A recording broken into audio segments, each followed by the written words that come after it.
눈.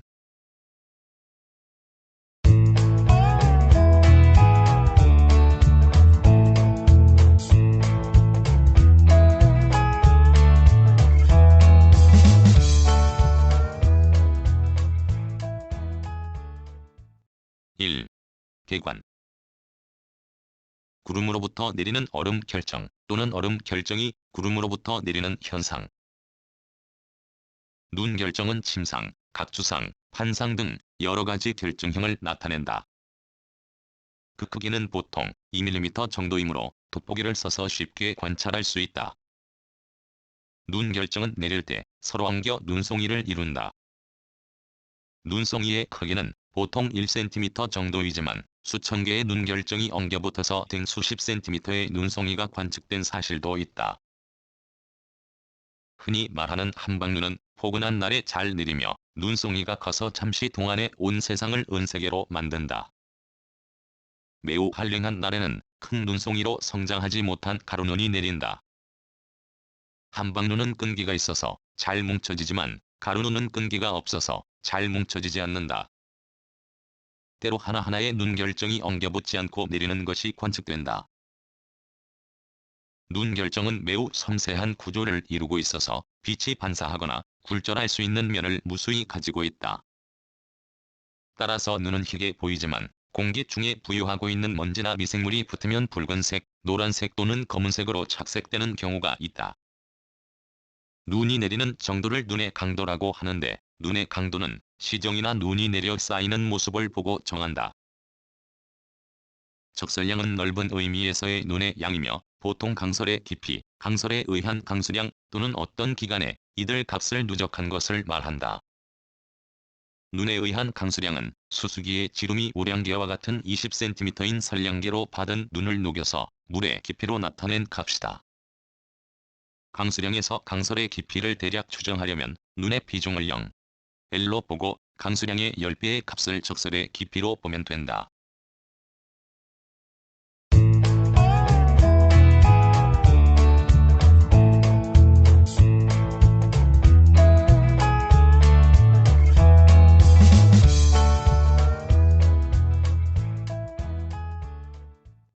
2.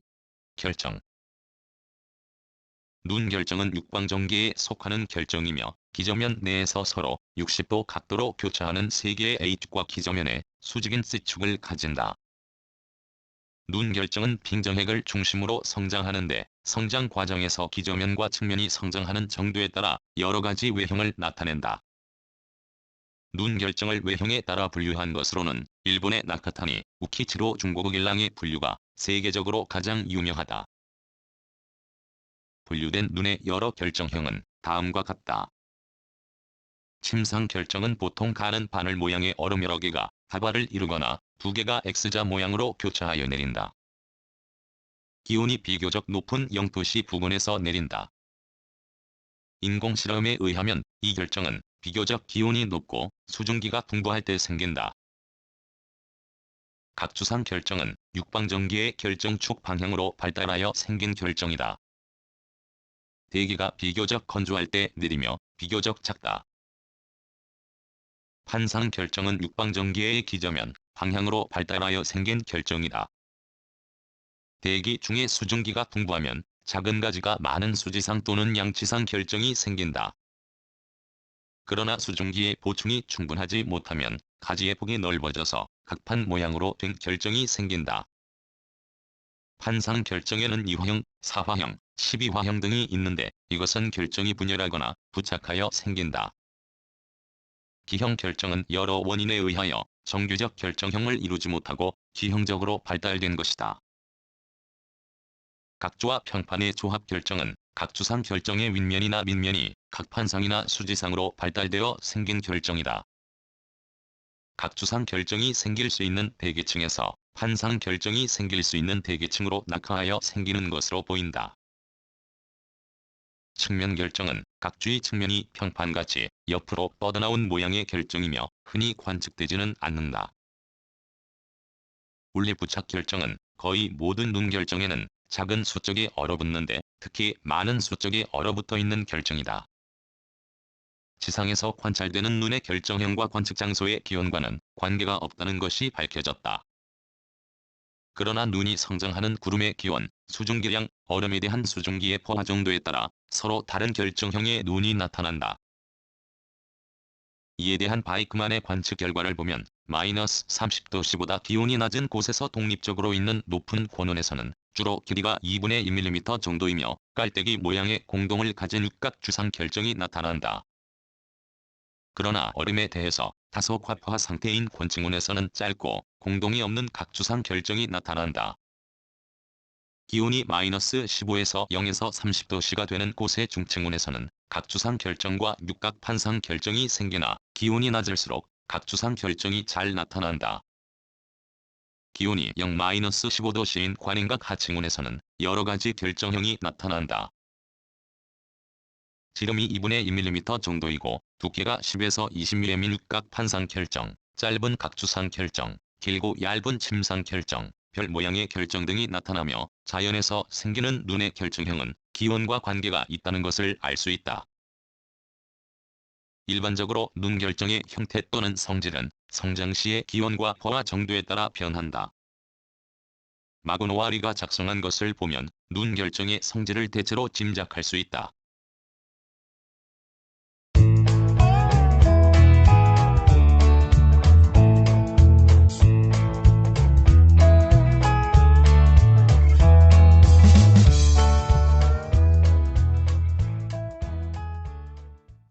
(3) 인공설 실험. 실험실에서 인공적으로 눈을 만들어 기온의 변화에 따른 눈 결정의 성장 과정을 연구할 수 있다. 먼저 큰 냉장고에 관행각된 안개를 만든다. 여기에 드라이 아이스나 요등한 어지 등의 빙정핵을 투입하면 1에서 2분 사이에 이것을 핵으로 하여 성장된 눈 결정이 낙하한다. 이 눈을 냉장고 바닥에 놓은 슬라이드에 받아서 현미경으로 관찰한다. 메이슨 등에 의한 이러한 실험 결과에 의하면 눈 결정의 습성은 기온에 따라 변하며 이러한 변화는 자연설에서 관찰되는 것과 흡사하다고 한다. 여러 상태하에서 개개의 눈 결정이 성장하는 과정을 처음으로 관찰한 사람은 일본의 나카타니 우키지로이다. 나카타니는 인공설 장치를 만들었으며 이 장치를 온도 마이너스 30도씨까지 내릴 수 있는 저온실에 넣고 눈 결정 성장 실험을 하였다. 전열로 가열한 비커에 담긴 물에서 증발하는 수증기는 안쪽 유리 원통의 내부를 상승하게 되어 있다. 수증기는 상승하는 도중에 냉각되므로 안쪽 유리 원통의 상부에 이르면 과포화 상태가 된다. 거기에는 가는 토끼털이 매달려 있으므로 수증기는 토끼털의 마디를 핵으로 하여 눈 결정을 만들게 된다. 나카타니 등은 이 장치의 온도와 습도를 조절하여 자연에서 관찰할 수 있는 거의 모든 눈의 결정형을 만들어냈다.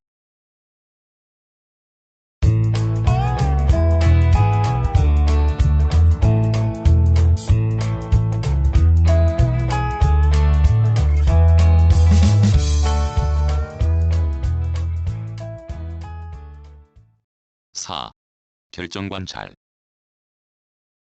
눈 결정을 직접 사진 촬영하는 것은 눈 결정이 융해하기 쉽다는 이유 외에도 어려운 문제가 있다. 어느 점 이하의 온도에서 눈 결정을 촬영할 때 문제가 되는 것은 현미경 렌즈에 서리가 낀 것과 눈 결정을 다루는 동안 승화에 의하여 눈 결정의 미세한 구조가 손상을 입는 것이다. 이러한 문제는 눈 결정의 플라스틱 복사판을 만들므로써 해결될 수 있다.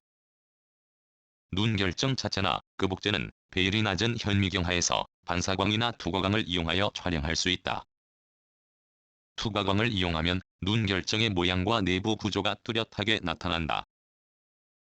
그러나 반사광을 이용하면 검은 배경의 흰 상이 눈 결정 사진을 얻을 수 있으며 결정 표면의 뚜렷한 기복을 관찰할 수 있다. 눈 결정 사진을 찍으려면 조명을 눈의 결정에 비스듬하게 비치면 반사광과 투과광의 두 점이 동시에 나타나므로 눈 결정의 내부와 표면의 구조가 뚜렷하게 나타난다. 눈 결정의 플라스틱 복사판은 영구히 보존하여 관찰에 이용할 수 있다. 이 복사판을 만들려면 폴리비닐 포르말이라는 합성수지의 가루를 이염화에틸렌에 용해시킨 용액을 사용한다. 이용액을 -5도씨보다 낮지 않게 냉각시키고 깨끗한 현미경 슬라이드를 약 30초 동안 넣어서 적신다. 그리고 슬라이드를 꺼내 수평으로 하여내리는 눈 결정을 받는다. 눈 결정을 받은 슬라이드를 수분 동안 0도씨 이하의 온도하에 두면 용질이 기화하여 증발한다. 다소 시간이 지나면 눈 결정도 승화하여 없어지므로 세세한 구조가 나타난 눈 결정의 플라스틱 복사판이 만들어진다.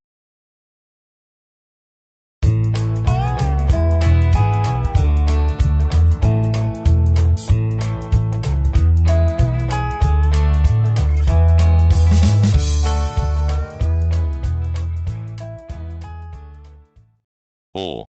적설 분포. 세계적으로 눈이 내리는 한계는 평지에서는 남북 양반고 모두 위도 35도가 되는데 호주에서는 열대라도 눈이 내린다. 아프리카의 킬리만자로 산에는 1년 중 눈이 있고 빙하까지 있다. 강설은 습윤한 기단의 지배를 받으므로 해안에 가까울수록 많고 내륙에는 적다. 예를 들면 동부 시베리아에서는 연해주를 제외한 내륙에는 강설 일수가 적고 1년에 20일 정도, 중부 유럽 여러 나라에서는 20에서 30일인데 노르웨이 북부에서는 1년에 70일 정도의 강설일이다. 미국의 예로는 뉴욕에서는 약 20일의 강설일이 있으나 서부 샌프란시스코에는 10년에 3일 정도, 로스앤젤레스에는 거의 눈이 오지 않는다.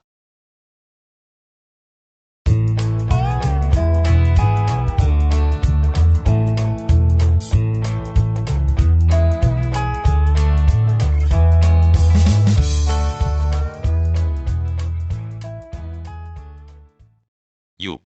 문화사. 눈 결정을 처음으로 인식한 사람은 유럽의 A. 마그누스이다. 그는 1260년경 눈이 별 모양을 하고 있다고 기술하였다. 1555년 스웨덴의 오마그누스는 저서에 눈 결정의 목판화를 게재하였다. 이것이 세계 최초의 설화도이다. 눈이 육방정계에 속하는 결정이라고 처음으로 지적한 사람은 제2. 케플러이며 그 후 17세기 전반까지 많은 학자들이 눈 결정에 흥미를 가지고 연구하였으며 17세기 후반에 현미경이 발명됨에 따라 눈 결정의 연구에 많은 진전을 보았다. 1665년 세포의 발견자인 아록은 그의 저서에 현미경으로 본 물체의 그림을 제시하였는데 그 중에 눈과 서리의 결정이 포함되어 있다. 그는 별 모양의 눈 결정이 큰 가지에서 뻗어나온 작은 가지가 인접한 큰 가지와 평행하다는 사실을 발견하였다. 1820년 영국의 포경업자 W. 스콜레스비가 포경의 역사와 상황을 기술한 저서에서 96개의 설화도를 제시하고 이를 5종으로 분류하였다.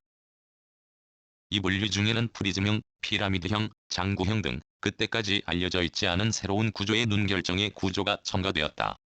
1855년에는 영국의 기상학자 J. 글레이셔가 151개의 눈 결정의 모사도를 발표하였다. 그의 모사도는 현미경 사진이 나오기 이전의 눈 결정의 그림으로는 가장 정교한 것이었다. 19세기 말엽부터 현미경 사진을 찍을 수 있게 되어 눈 결정의 연구가 더욱 진전되었다. 미국의 W.A. 벤틀리는 눈의 결정 사진을 찍는 데 일생을 바쳤다. 벤틀리는 1907년까지 1300종, 1923년까지는 약 4000종, 그의 만년까지는 6000종의 눈 결정 사진을 찍었고 1931년에는 3000여 종의 사진을 골라 눈 결정의 사진집을 출판하였다. 이러한 벤틀리의 눈 결정 사진에 감명을 받아 일본의 나카타니는 눈을 조직적으로 연구하였고 1936년 처음으로 인공적으로 눈 결정을 만드는 데 성공하였다.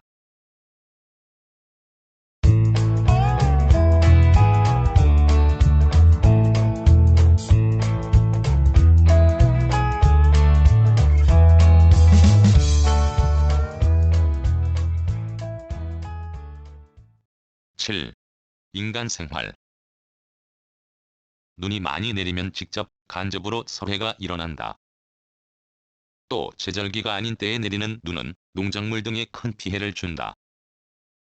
설해를 입는 지대는 적설기간 100일이 넘는 지방이며 적설기간 30일 이하인 지방에서는 거의 피해가 없다고 한다. 눈에 의한 직접적인 피해는 눈의 무게에 의해 가옥이 도괴되거나 송전선이나 통신선이 절단되며 과수의 가지가 부러지고 산림목의 가지가 부러지거나 휘는 일 등이다. 또 눈사태에 의한 피해나 강설 아래에 융설수가 흘러 토양이 유출하는 피해도 일어난다. 보통 적설량이 30cm에 이르면 도로교통은 마비 상태가 된다. 간접적인 사례로는 봄에 눈이 녹음으로써 일어나는 융설홍수가 있는데 수온이 낮으므로 밭에 침수되면 냉수해를 입는다. 기상청에서는 중대한 설해가 일어날 기상 상태가 예상될 때에는 대설주의보를 발표하여 재해 방지에 노력하고 있다. 또 눈이 지표면에 쌓이면 태양의 복사에너지가 잘 반사되므로 지구 표면에 눈이 쌓인 면적의 변동은 기후 변동의 요인이 될 수 있으며 눈은 장기적으로 인간 생활에 영향을 줄 수도 있다.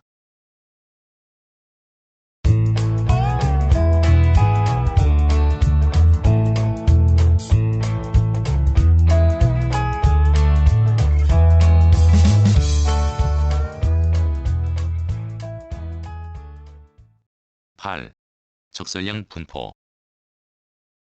적설량이란 고체의 강수가 지면에 내려서 쌓이는 깊이를 말한다.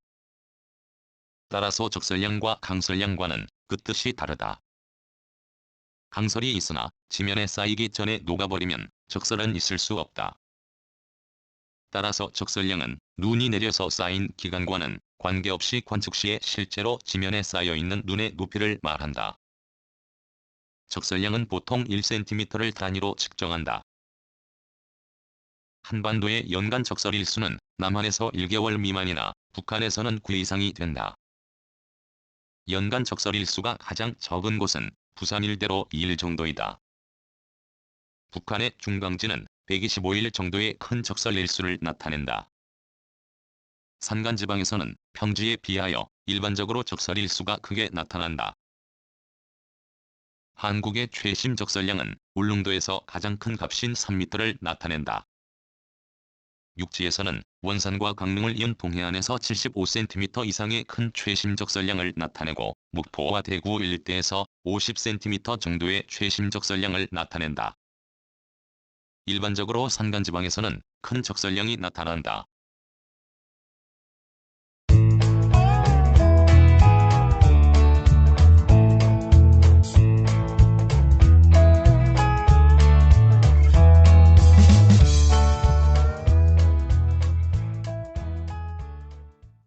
구성, 나그네 구석구석 여행. 낭독, 글 읽어주는 강지식. 들어주셔서 고맙습니다.